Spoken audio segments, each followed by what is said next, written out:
that I read was Unbroken by Laura Hillenbrand. This book is based on a true story.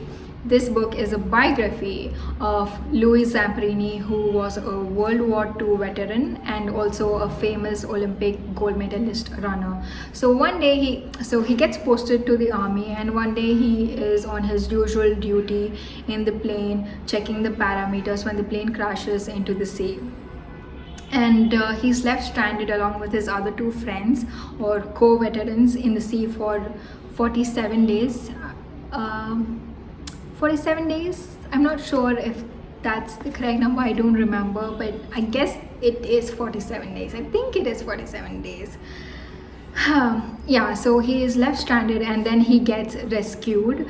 Not a good rescue. He gets rescued by, he and his other two friends who survived get rescued by the Japanese army, and they get sent to Japanese war camps where they are tortured physically, mentally, and everyone else gives in, but Louis Zamperini doesn't. He stands up for himself and he doesn't really, take orders, which makes him a special target, which because of which he gets tortured even more by the Japanese army.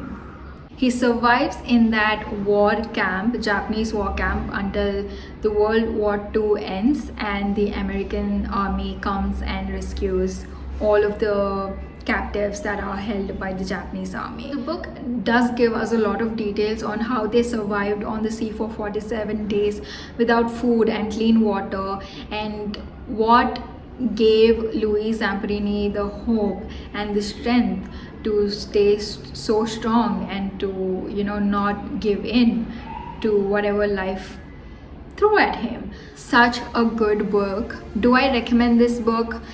1000% yes. This book is such an inspiration. Like it says on the book, this book is about survival, resilience, and redemption. Such a beautiful story, and the best part is that it has a happy ending.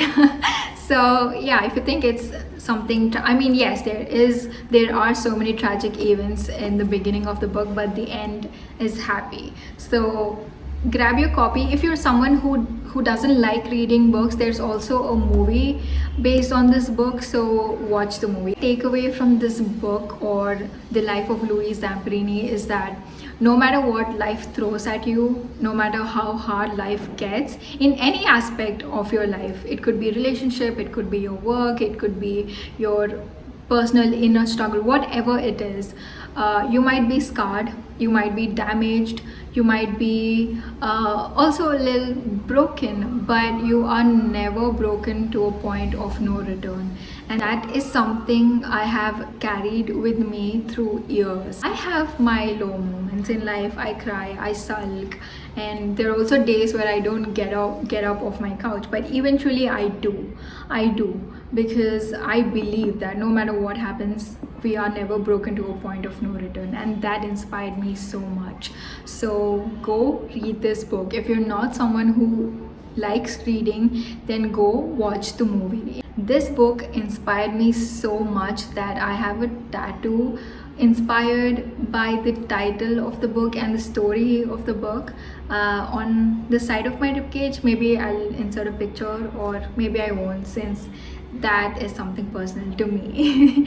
So yeah, do I recommend this book? 1000% yes. Please do go read it, or at least watch the movie. It is so good. Next read was We Were Liars. This was again a very short read. I completed this in maybe 5 hours, but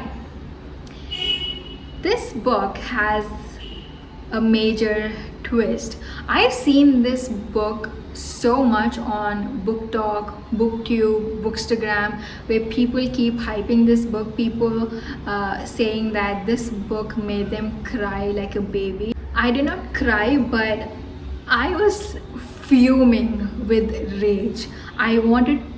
The twist made me want to throw this book across the room. I wanted to dive into the book and kill that girl. Cadence, I'm not sure how you pronounce that. Let me read the back of the book. We are liars. We are beautiful and privileged. We are cracked and broken. A tale of love and romance and a tale of tragedy. For me, this was nothing but a tale of tragedy, to be honest. Which are lies, which is truth, you decide. The story follows this rich family that owns a private island that they use for summers. A rich guy who has 3 daughters, and these 3 daughters have their own families, kids, so they all come together on this private island every summer to spend time. And they have these rich people problems, and someone takes a tragic step which leads to tragedy. Now, while reading this book, every time I thought, okay, this is what happened, that is not what happened. So twist wise, the mystery wise, this book gets 5 points. But the twist itself was so twisted, so tragic, I don't even have words. Like I said, I wanted to get into this book and kill Cadence, however you pronounce it. That little brat. Not even the entire twist, but a part of, but specifically a certain part of the twist.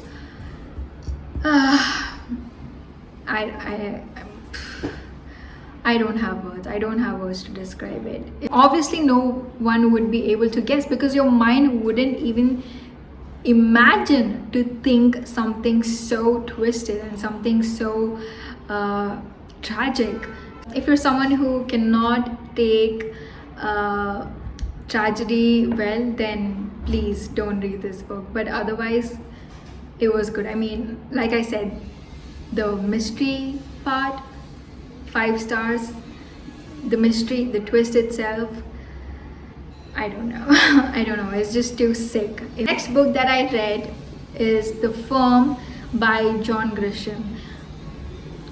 I feel this is the only author that I really love.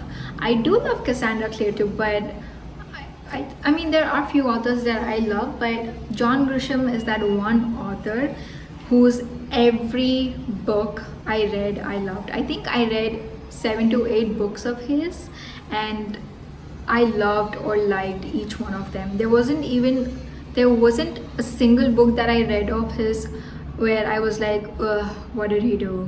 What WTF is this? What the fuck is this?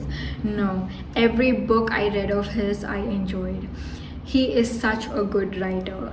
His writing style, the story, everything, the characters, the places, everything is so good. So this book follows Mitchell McDeary. Mitchell McDeary. He is one of the top 3 in his law class at Harvard. He is in search of a job, and he gets offers from very prestigious law firms, but then he chooses this firm, the firm, which is Bendini, Lambert and Locke. Yes, Bendini, Lambert and Locke firm. He chooses this firm because of the money that they are paying and the bonuses, the benefits, everything else. Small firm with around 41. I don't remember the exact number, but very handful of lawyers who mostly deal with the taxes or tax cases of the elite, the rich, the mega super duper rich people. Once he starts working in this firm, he starts realizing that there is something shady going on in this firm, but he cannot leave the firm because the only way to leave this firm is to die.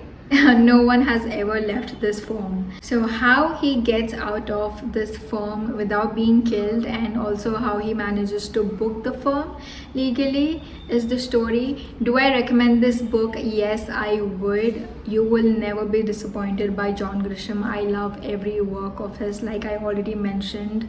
So do go and read this. Now, the last and final read of my month was Jack London's The Call of the Wild.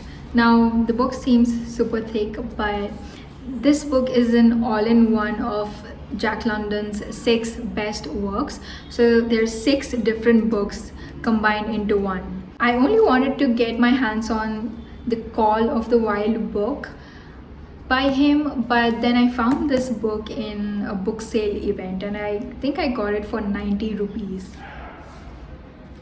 Like what? 90 rupees? Hello. Look, I mean, it's a hardcover and look at the cover. So pretty, isn't it so pretty? But the font in this book is way too small. The words are so crammed up.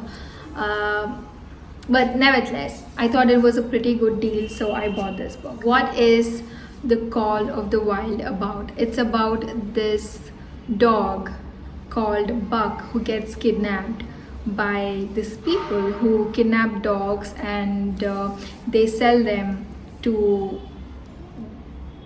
different people for money. Buck gets kidnapped from a loving home. He is kept with this person who trades animals for money. He is tortured there and then he is sold to be a sledge dog. Eventually he loves it, but yeah, the entire journey of getting kidnapped and being in a place where, you know, he sees other dogs being tortured, brought in, being tortured and being sold off. Then finally when his turn comes, he is sold off to a person who is affectionate towards animals. So he does experience love and affection again, but somewhere he feels that he is too domesticated and he has lost his touch with his natural instincts, which he tries to get back to. This book is so beautifully devastating. It just shows that even dogs or any animal for that case are the same when it comes to their emotions or finding one's self. There was this quote in this book that I really loved. Let me see if I can find it. Where was it?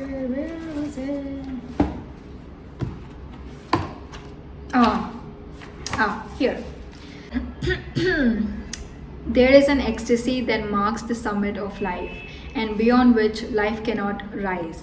And such is the paradox of living. This ecstasy comes when one is most alive, and it comes as a complete forgetfulness that one is alive. What a quote. I feel that sums up pretty much what the story is about. So read it. I mean, it is sad because there are few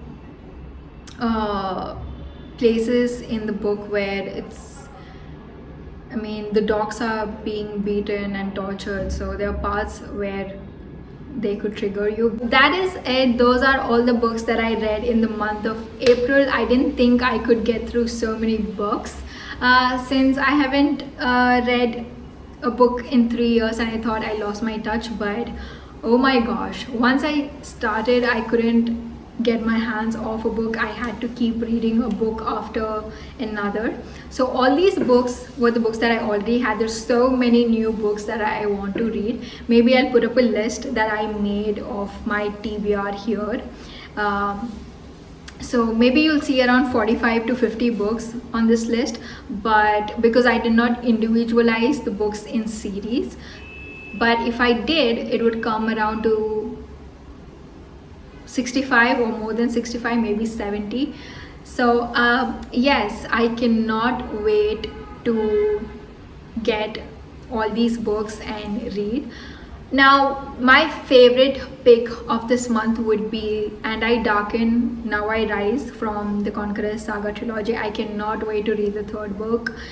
I also like Everything by Nicola Yoon. Unbroken is my favorite book, but I will not count in the in the favorite picks because that was a reread and I don't think anything can match up to its standard for me. I decided I'm going to do one of these videos at the end of each month or maybe at the beginning of a new month and talk about all the books that I read the previous month or that particular month and review them, rate them, and tell you guys if I recommend those books or not. So that is it for today's video. I'll see you guys in my next video. Please stay safe, stay home, put your masks on when you go out and sanitize your hands. Please wear gloves. Take care.